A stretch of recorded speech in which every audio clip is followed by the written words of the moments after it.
AP liquor scam కేసులో arrest అయిన retired IAS K Dhanunjaya Reddy Krishnamohan రెడ్డిను సిఐడి అధికారులు విచారణ కోసం విజయవాడ ఏసీబీ కోర్టుకు తరలించారు. ముందుగా ఇద్దరికి ప్రభుత్వ ఆసుపత్రిలో వైద్య పరీక్షలు నిర్వహించారు. అనంతరం న్యాయమూర్తి ఎదుట హాజరుపరిచారు. నిందితులు ధనుంజయ రెడ్డి, కృష్ణమోహన్ రెడ్డి నుంచి కేసులో మరిన్ని వివరాలు, ఆధారాలను సేకరించాల్సి ఉందని సిట్ అధికారులు కోర్టుకు విన్నవించారు. ఇద్దరిని 7 రోజుల పాటు కస్టడీకి ఇవ్వాలని కోరారు.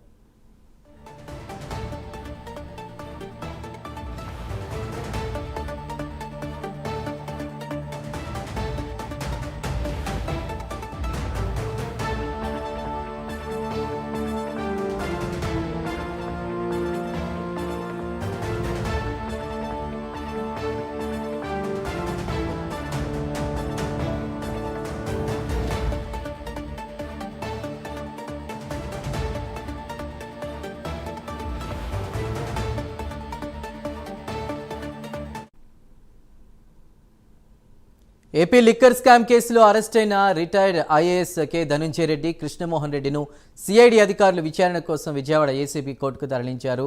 ముందుగా ఇద్దరికి ప్రభుత్వ ఆసుపత్రిలో వైద్య పరీక్షలు నిర్వహించారు. అనంతరం న్యాయమూర్తి ఎదుట హాజరుపరిచారు. ఇక నిందితులు ధనుంజయ రెడ్డి, కృష్ణమోహన్ రెడ్డి నుంచి కేసుకు సంబంధించి మరిన్ని వివరాలు, ఆధారాలను సేకరించాల్సి ఉందని సిట్ అధికారులు కోర్టుకు విన్నవించినట్టు తెలుస్తోంది. ఇక ఇద్దరిని కూడా సుమారు 7 రోజుల పాటు కస్టడీకి ఇవ్వాలని కోరారు. దీనిపై పూర్తి డీటెయిల్స్ మా ప్రతినిధి రాజ్ కుమార్ అందిస్తారు.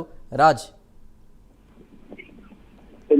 ముఖ్యంగా ఏదైతే ఏపీలో లిక్కర్ స్కామ్ అంశాలు ప్రధానంగా కూడా ఏదైతే ఉన్నాయో వీటన్నింటినీ కూడా ప్రధానంగా సిట్ అధికారులు దర్యాప్తు ముమ్మరం చేశారు. ఇప్పటికే వీటికి సంబంధించినటువంటి అంశాల మీద ప్రధానంగా కూడా జగన్మోహన్ రెడ్డి అధికారంలో ఉన్నటువంటి సమయంలో కూడా పూర్తిగా కూడా ఆ సీఎం కార్యకలాపాలు నిర్వహించినటువంటి ధనుంజయ రెడ్డి, అదేవిధంగా జగన్మోహన్ రెడ్డికి ఓఎస్డీగా వ్యవహరించినటువంటి కృష్ణమోహన్ రెడ్డి ఇద్దరిని కూడా సిట్ అధికారులు ప్రధానంగా వారికి గతంలో నోటీసులు ఇచ్చారు. అదేవిధంగా సుప్రీంకోర్టు ఇచ్చినటువంటి సూచనల మేరకు మొన్న శుక్రవారం వరకు వారిని అదుపులోకి తీసుకోవద్దని ఏదైతే సుప్రీంకోర్టు ఆదేశాల మేరకు వారిని అదుపులోకి తీసుకోకుండా 3 రోజుల పాటు కంటిన్యూగా విచారణ చేసినట్టు పరిస్థితుంది. అయితే ఈ క్రమంలో తాజాగా ఏదైతే నిన్న సాయంత్రం వారిని అరెస్ట్ చేసినట్టుగా కూడా పోలీసు అధికారులు నిర్ధారించారు.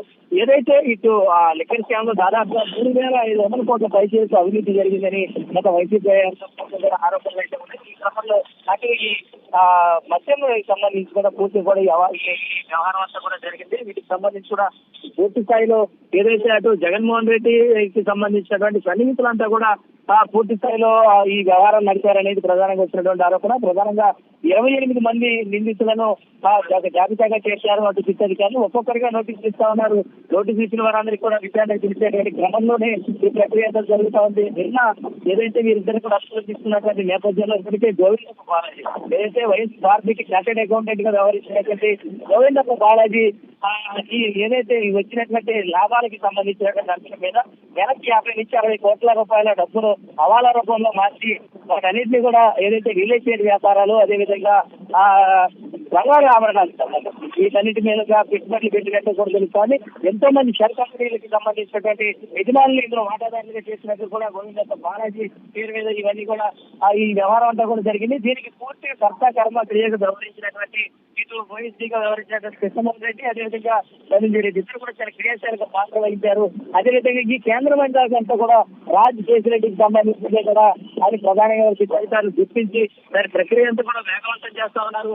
ఎక్కడికక్కడ ఇటు ఇప్పటికే అటు సత్య శ్రీధర్ రెడ్డి అటు విచారణకు పిలిచారు. పైలా దిలీప్ ను విచారించారు. ఎక్కడికక్కడ విచారణ జరిగినటువంటి క్రమంలో దొరికినటువంటి మేరకు ఆధారాలు సేకరిస్తా ఉన్నారు. వచ్చినటువంటి మేర సాక్ష్యాలు కూడా సేకరిస్తున్నటువంటి నేపథ్యంలో అధికారులు ఉన్నారు కాబట్టి చూడాలి. ఇప్పుడు విచారణ అయితే జరుగుతా ఉంది. మరి కాసేపట్లో ఇటు వీరిద్దరికి సంబంధించినటువంటి తీర్పును మరి కాసేపట్లో న్యాయమూర్తి ఇచ్చేటువంటి అవకాశం కనపడతా ఉంది. Right Raj Kumar, thank you for the updates.